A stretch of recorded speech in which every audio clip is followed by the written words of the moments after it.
नमस्कार विद्वान साथियों, फाइट फॉर राइट के मंच पे आपका स्वागत है। तरह तरह के प्रश्न पिछले 2-3 दिन से आपकी तरफ से आए हैं। अलग अलग प्रकरण आपके चल रहे हैं। विशेषकर जो वेटिंग प्रकरण आपका चल रहा है 2016 रीट वेटिंग, नॉन टीएसपी अंग्रेजी और विज्ञान गणित, प्रक्रिया अपने कैलेंडर के अनुसार चल रही है।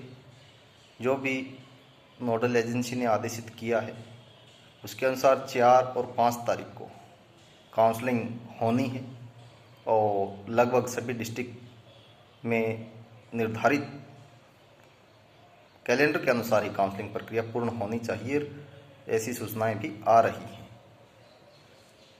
कुछ डिस्ट्रिक्ट से सूची जारी हो गई है कि किन किन अभ्यर्थियों को पात्र डिक्लेयर किया गया है और उनकी काउंसलिंग कब है।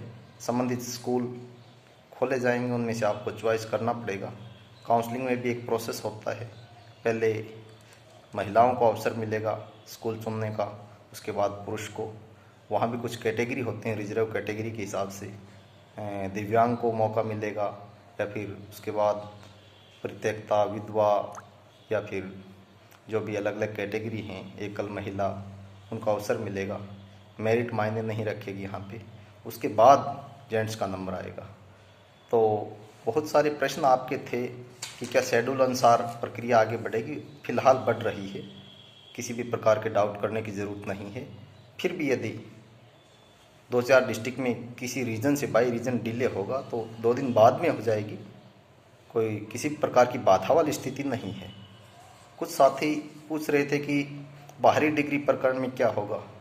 वैसे तो इस मामले में ऑलरेडी निर्देश दिया हुआ है, जो कैलेंडर आया हुआ है उसके साथ ही क्या प्रोसेस अपनाना चाहिए।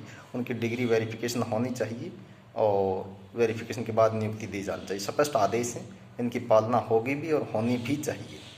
अब ज़्यादातर क्योंकि ये 2009 से पहले के बीएड उत्तीर्ण अभ्यर्थी ज़्यादा हैं इस भर्ती में, तो ऑलमोस्ट जो भी बीएड की डिग्री है वो जम्मू, मध्य प्रदेश वगैरह स्टेट में उसमें कम कॉलेज होते थे, तो बाहर से की हुई है।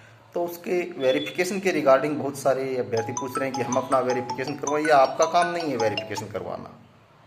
वेरिफिकेशन संबंधित विभाग जिसको जिम्मा सौंपा गया है, जो नियुक्ति देगा आपको, वो वेरिफिकेशन करवाएंगे। उसके रिगार्डिंग पत्र जारी करेंगे। उस लेटर के बिहाफ पे ही तो आगे जो आपकी यूनिवर्सिटी है वो उसका वेरिफिकेशन या शिक्षा बोर्ड वेरीफाई करके देगा। आपके करने से कुछ नहीं होगा इसमें। और फिर कह रहे हैं कि ज़्यादा समय लग जाएगा।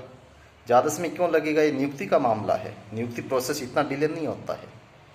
तो जो निर्धारित समय दिया गया है उसमें 2, 4, 5 हफ्ते भर के अंदर उसमें जो भी टाइम होगा उसमें आपका वेरिफिकेशन होगा। और वेरिफिकेशन के भी कई प्रोसेस हैं।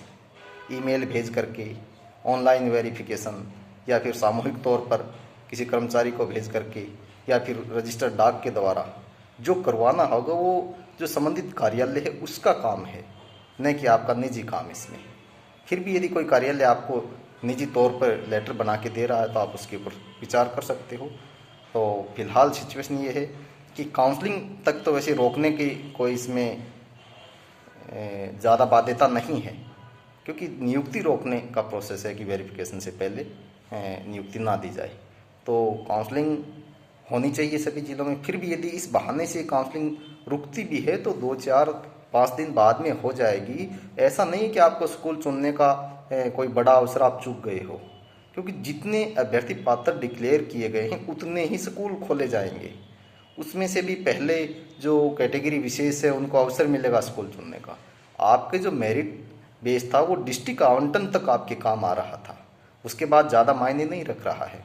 और स्कूल भी शुरुआत में जो स्कूल ओपन होंगे वो ऐसे ओपन होंगे जहाँ बहुत दूर दराज के स्कूल हैं, या बहुत ज़्यादा आवश्यकता है, या बहुत दिनों से वहाँ टीचर अपॉइंटेड नहीं है उस सब्जेक्ट का, वो स्कूल ओपन होंगे। और हो सकता है कि आपके काउंसलिंग 2 दिन लेट भी होती है वेरिफिकेशन के बहाने से, तो संभव है कि आपको बाद में कोई नज़दीकी स्कूल भी मिल जाए। जिस प्रकार आप वेटिंग सूची में सिलेक्ट हुए हो, तो लोअर मेरिट के बाद भी तो आपको नज़दीकी जिलों में या होम डिस्ट्रिक्ट में आने का मौका मिला है। आपने जितनी तपस्या की है, कि जितने आपने तकलीफ़ें भुगती हैं, तो वेटिंग में आकर के आप एक तरीके से होम डिस्ट्रिक्ट में भी तो आए हो। नज़दीकी ज़िले भी तो आपको मिले हैं। यदि आप मूल सूची में आ जाते शुरुआती रिजल्ट में 2018 में, तो क्या आपको ये ज़िले मिलते? वही सिचुएशन काउंसलिंग के समय आएगी।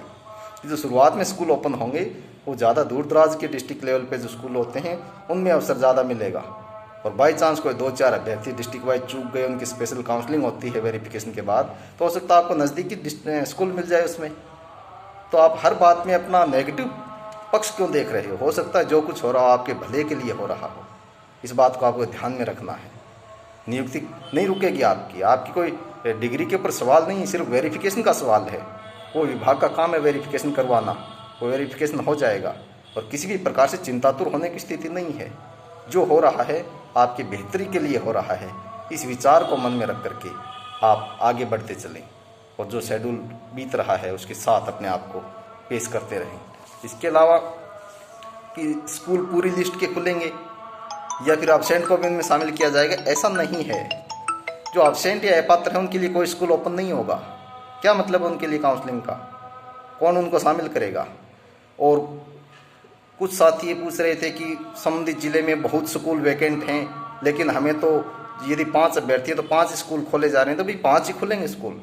यदि 50 स्कूलों में पोस्ट वैकेंट है तो ऐसा थोड़े ही कि 50 में से 5 अभ्यर्थी कोई 5 चुन लो, ऐसा नहीं होगा। ये डीओ ऑफिस ऑनलाइन सचिवालय से स्कूल ओपन करने की इजाज़त मांगता है। उसमें जितने आपके अभ्यर्थी आए हैं, पात्र डिक्लेयर हुए हैं काउंसलिंग में, उनके लिए ही स्कूल ओपन होंगे, नहीं कि किसी एक्स्ट्रा के लिए। इसके अलावा एक साथी पूछ रहे थे कि काउंसलिंग में यदि वेरिफिकेशन में कितना समय लगेगा। ये 5-7 दिन का दौर है, बीत जाएगा, सब कामयाब हो गया आप इसमें, कोई डाउट की ज़रूरत नहीं किसी प्रकार की। इसके अलावा करेंगे काउंसलिंग शेड्यूल 4 या 5 को हमें पता कैसे चलेगा। वैसे तो ऑलमोस्ट सभी को पता चल रहा है जिन जिन जिलों में हो रही हैं। इसके अलावा सभी के पास पर्सनल कॉल करने के भी प्रयास किए जाते हैं हर बार, या मेल भेजी जाती है, या समाचार पत्र के माध्यम से भी आपको सूचित किया जाता है कि इतनी तारीख को आपके यहाँ काउंसलिंग है। आपको अपना एक आईडी प्रूफ ले जा करके, ओरिजिनल आईडी प्रूफ ले जा करके इसमें शामिल होना होता है। डॉक्यूमेंट सेट आपके ऑलरेडी वहाँ पे उपलब्ध पहले से ही होते हैं। इसके अलावा रीट अंक तालिका को लेकर के कुछ साथी पूछ रहे थे कि पॉइंट डाला हुआ है कि रीट की आपकी 2011 की जो आरटेट की अंक तालिका है वो बाद वाली कंसिडर की जाएगी। निश्चित है 2011 का जो रिजल्ट संशोधित हुआ था उसमें किसी के 1 नंबर बढ़े, किसी के 2 नंबर घट गए। जो आपकी बाद में जो अंक तालिका जारी हुई थी उस अंक तालिका में आपके कितने प्राप्तांक है उसके आधार पे आपको मान्य किया जाएगा। ऐसा ज़्यादा किसी के सामने सवाल नहीं, 1-2 अभ्यर्थियों के सामने है, लेकिन फिर भी यदि वो मेरिट में आ रहे हैं तो शामिल ही रहेंगे उस मेरिट में और नियुक्ति पाएंगे।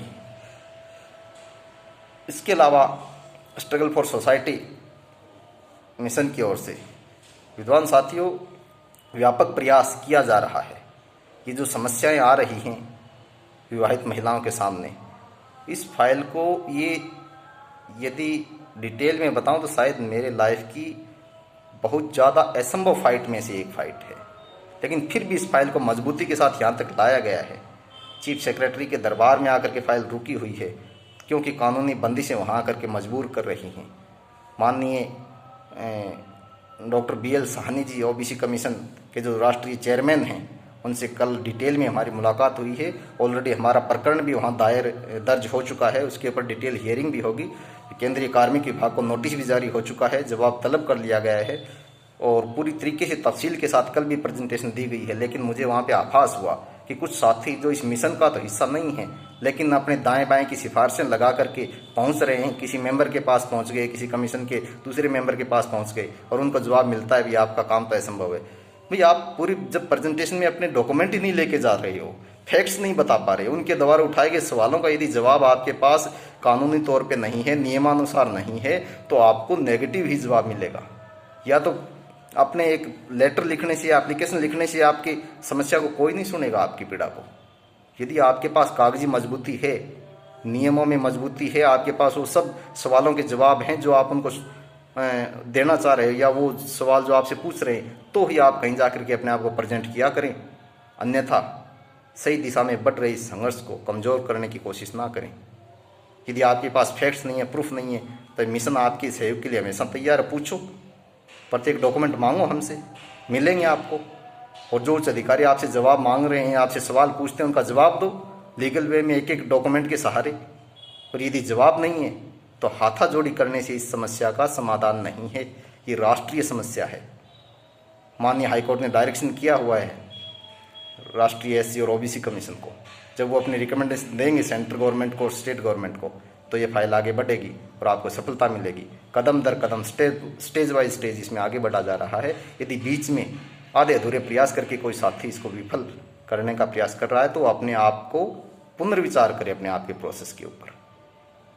एक तरीके से सार्थक प्रयास हो रहे हैं उसमें विश्वास रखें, या आधी अधूरी प्रेजेंटेशन दे करके हमारे द्वारा किए जा रहे प्रयासों को कमज़ोर ना करें। बहुत बहुत आभार सभी का, और सभी साथी आगे बढ़ेंगे, सफल होंगे।